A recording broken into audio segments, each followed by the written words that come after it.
Olá, voltamos com o programa Notícia de Frente, são 7 horas e 14 minutos e agora vamos lá para a Câmara de Vereadores de Cuiabá, porque ainda em andamento a CPI da saúde tem um aspecto muito importante agora descoberto pelos trabalhos da CPI, assinaturas falsificadas para a aquisição de itens importantíssimos e com valores altíssimos, viu, para leitos de UTI. Vamos ouvir então o que disse o presidente da CPI, o vereador Marcos Pacola. Nós levantamos que desses contratos que estão em suspeita e que já foram identificados por investigação da Polícia Federal, num coloio de empresas e participação, inclusive, da alta gestão, tanto da Secretaria Municipal de Saúde quanto da empresa cuiabana, eles ultrapassam 100 milhões de reais. Nos serviços médicos total, nós levantamos que são mais de 240 milhões de reais, ou seja, essa quarteirização do SUS. Então, são duas situações importantes que a população precisa entender. Uma é uma forma de você maquiar a lei de responsabilidade fiscal, uma vez que você deixa de contratar o servidor, deixa de colocar o servidor para fazer e você contrata a empresa. Então, ele entra em outro elemento de despesa que não de servidor público. Então, isso está acontecendo com enfermaria, com essa contratação, que é uma briga do Sindmed também, né?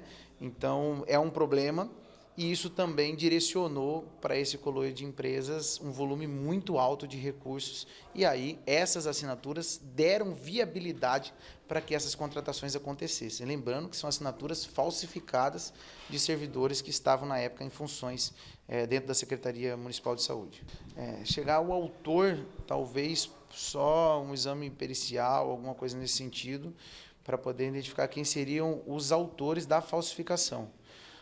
Uma coisa é certa, já existem provas do envolvimento na época do secretário Célio, ele como secretário direcionava a empresa que iria ganhar, falava diretamente com quem produzia os termos de referência e houve uma estrutura montada dentro da gestão municipal, uma estrutura montada dentro dessas empresas para que eles pudessem abraçar todos esses recursos do Covid destinado às UTIs. Nós acreditamos que isso já vinha acontecendo porque as dispensas com as mesmas empresas, dos mesmos modus operandi já vinha acontecendo, tanto na Secretaria Municipal de Saúde quanto na empresa cuiabana, com essas mesmas empresas e da mesma forma.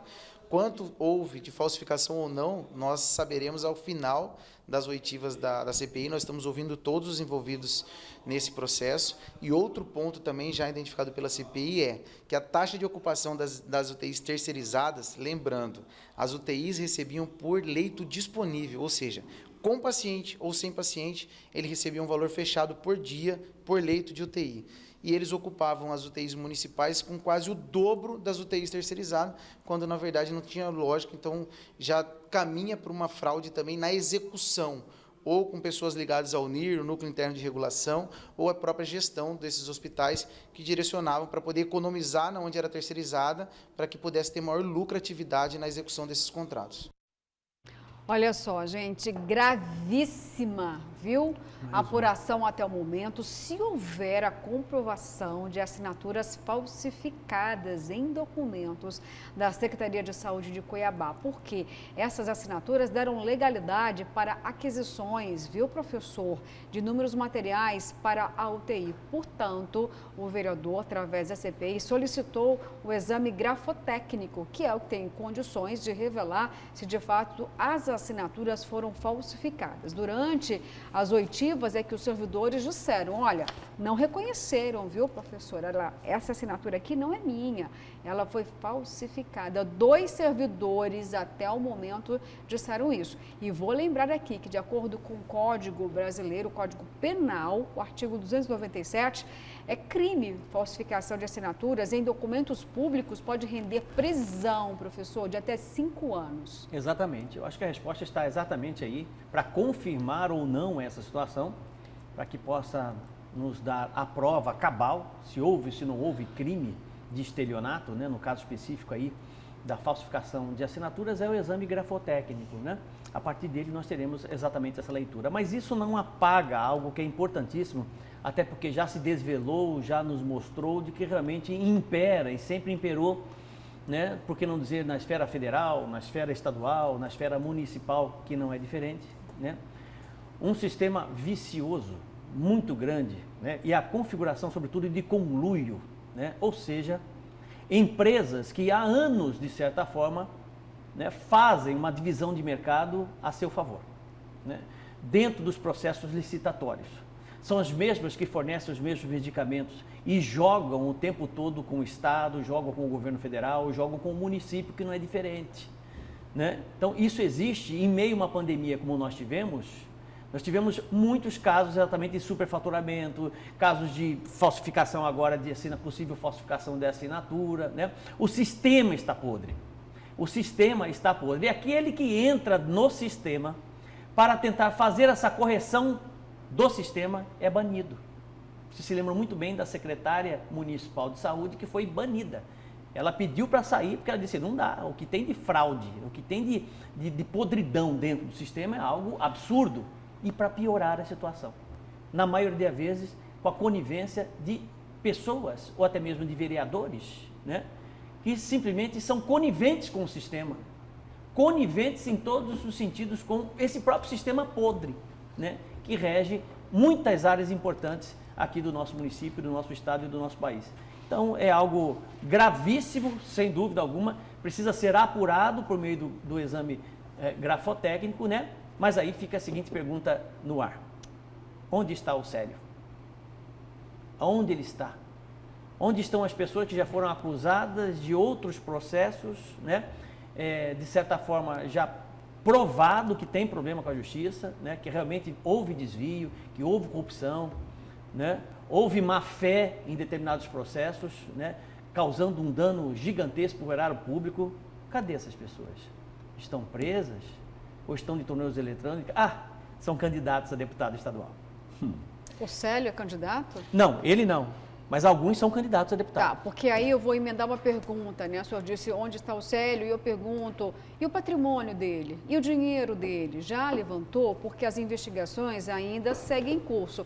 E Paulo, eu vou lembrar aqui que desvio de dinheiro público durante pandemia é crime contra a vida, porque os valores são altíssimos. Se parte dos valores que veio do governo federal para a saúde, se ele foi desviado, Paulo, eu não tenho dúvida, pessoas morreram por conta da falta de médicos, medicamentos, leitos de UTIs. Vamos lembrar aqui que em momentos de pico da pandemia, até mesmo os hospitais particulares da capital não tinham mais estrutura para prestar atendimento. E no público não foi diferente, Paulo.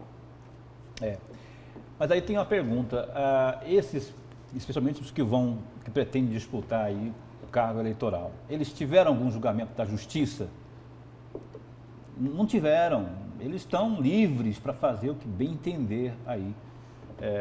Eu lamento muito, e é um tapa na cara da sociedade quando se vê nomes que tiveram o seu nome ligado diretamente a denúncias de corrupção. Sobre essa questão aí das assinaturas hipoteticamente falsas, eu voto com o relator, a gente tem que aguardar, né, os exames grafotécnicos, mas não se perca de vista essa denúncia que é gravíssima e sendo comprovada é cadeia, gente. Esse negócio de protelar. Então, de que serve a CPI? De que serve o aparato da justiça se não tivermos punição? Aí vamos ver esse pessoal dançando, rebolando na nossa frente nas épocas de eleições. Daqui a pouco todo mundo lá bonitão na urna e você votando e voltando a eleger esse tipo de persona não grata para nós, pro nosso convívio. Né? E detalhe, com imunidade parlamentar, caso seja eleito. Que é pior, né? Que é pior. Aí que ele não vai para a cadeia de jeito nenhum. Olha só, professor, vamos lembrar aqui que a CPI da Câmara de Vereadores é só um dedinho das investigações, porque a Polícia Federal também está investigando. Só que interessante que a Polícia Federal, até o momento, não havia esclarecido, não sabia que as assinaturas eram falsificadas, professor. Então, é um trabalho que merece louvor, sim, da CPI, da Câmara de Vereadores, da Saúde, porque esta informação é de extrema relevância, professor. Sim, fundamental. O exame grafotécnico vai realmente averbar isso, vai confirmar isso ou não, né? A gente precisa precisa aguardar. Mas, infelizmente, é mais um problema grave. E né? por que pode ter acontecido a falsidade ideológica no caso? Porque havia a dispensa de licitação. Então, quando se fala, olha, dispensa de licitação, para quem... O professor está ali trabalhando para desviar, é a mesma coisa que falar o seguinte, opa, a farra está aberta, é meu, eu quero para mim, professor. Os mal intencionados. E aí a gente pergunta, será que esse crime também vai compensar? Porque, Paulo, até o momento não sabemos se são recursos da ordem de 100 milhões de reais, como já foi levantado, ou 240 milhões de reais. Não precisa ir muito longe, não. Faça uma regressão, né, em cima de todas as CPIs que foram feitas aqui no estado do Mato Grosso, operações, né, CPIs que foram feitas, quantas resultaram exatamente em prisão daqueles que deram um prejuízo gigante ao erário público? Prisão, devolução do dinheiro público, Me fala quantos, vai. Né, Me fala quantos. É uma vergonha, É uma vergonha, viu? então a gente já sabe o final dessa história. Quantos já são conhece presos o final dessa logo história. depois soltos? A gente já sabe exatamente isso. E é exatamente isso que leva, né, à descrença, né, da população sob o ponto de vista da justiça em nosso país. Alô, senhor Ministério Público, a gente espera muito que ao ter esse material em mãos, imagino que será enviado ao Ministério Público, que se tome as devidas providências no sentido de investigar. Estiver, eu acredito muito, tanto no Ministério Público como também na Polícia Judiciária Civil, em que pese alguns apontem, não, mas a polícia da fazendária, a polícia tal, ela está a mando de governo. Não, se tem uma denúncia séria dessa, e se vier comprovado, tem que, daqui a pouco, aparecer, pipocar operações aí com o nego preso e assim que tem que funcionar tudo, todos os órgãos, independente de cor partidária. Olha só, gente, nesse momento aqui a gente falando da Covid-19, porque os recursos foram destinados para o enfrentamento da pandemia.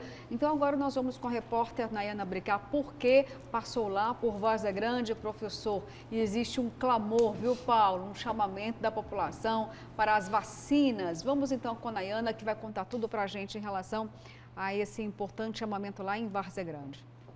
Recentemente, a Fundação Oswaldo Cruz divulgou um boletim alertando que Mato Grosso é um dos estados com tendência a aumento de casos de Covid-19. E os municípios, é claro, já estão alertando também a população. E Várzea Grande é uma dessas cidades. A Helva Cristina, ela que é superintendente de vigilância epidemiológica do município, vai falar um pouquinho como a situação está em Várzea Grande. Já tiveram registros maiores aí de casos, Helva? Bom dia. Bom dia. Ainda não houve esse aumento, mas é uma preocupação que o município tem devido até à baixa procura que nós estamos tendo de vacinação contra a Covid-19.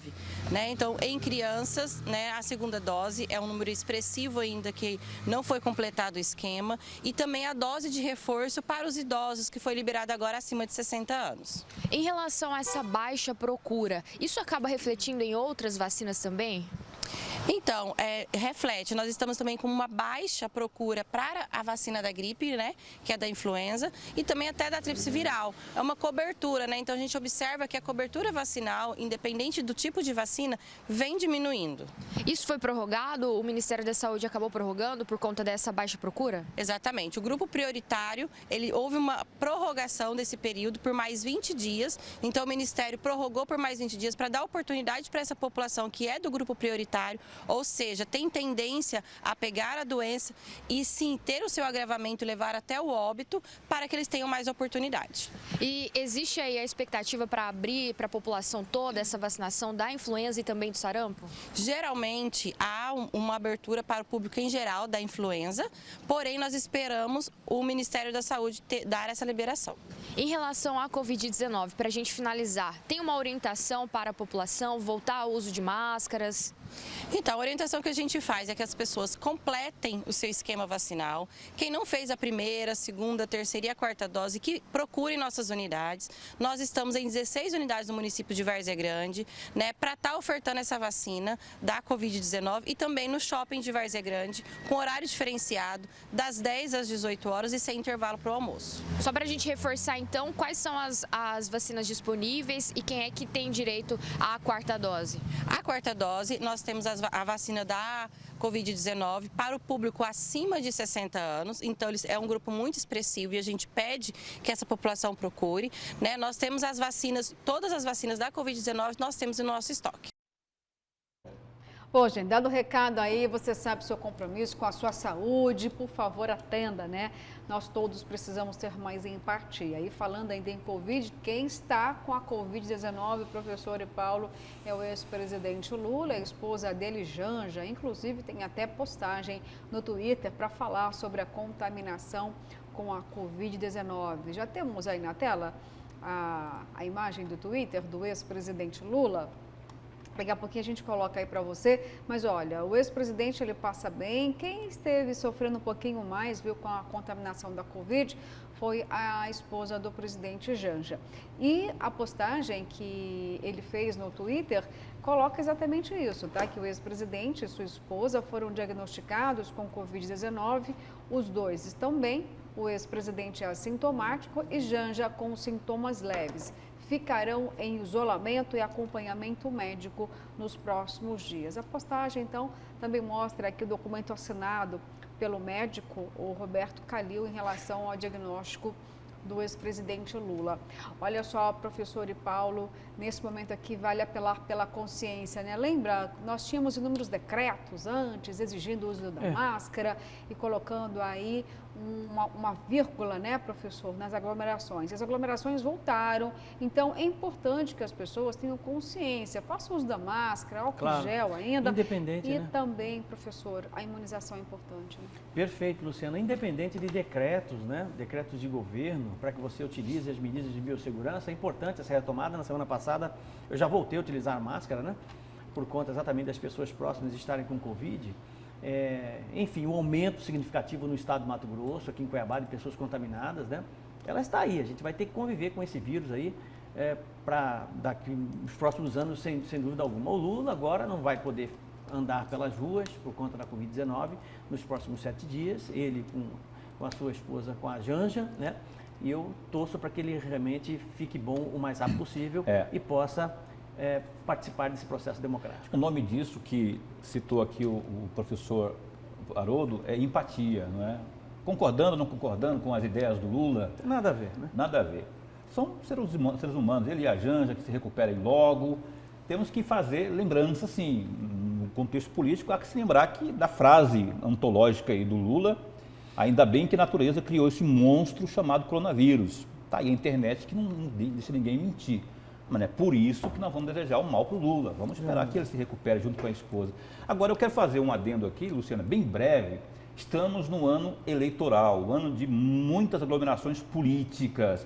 As pré-candidaturas já estão a postos, já estão nas ruas. E você vê, nós já mostramos isso aqui hoje, aglomerações, pessoas que não estão nem aí para a Covid e aglomeradas. Então, fique atento aí, porque muita hipocrisia rolando no ar. Com certeza, gente. Olha, o programa acaba por aqui, mas amanhã tem muito mais a partir das 6 horas em ponto. Eu espero por você. Muito obrigada pela sua companhia, pela sua audiência.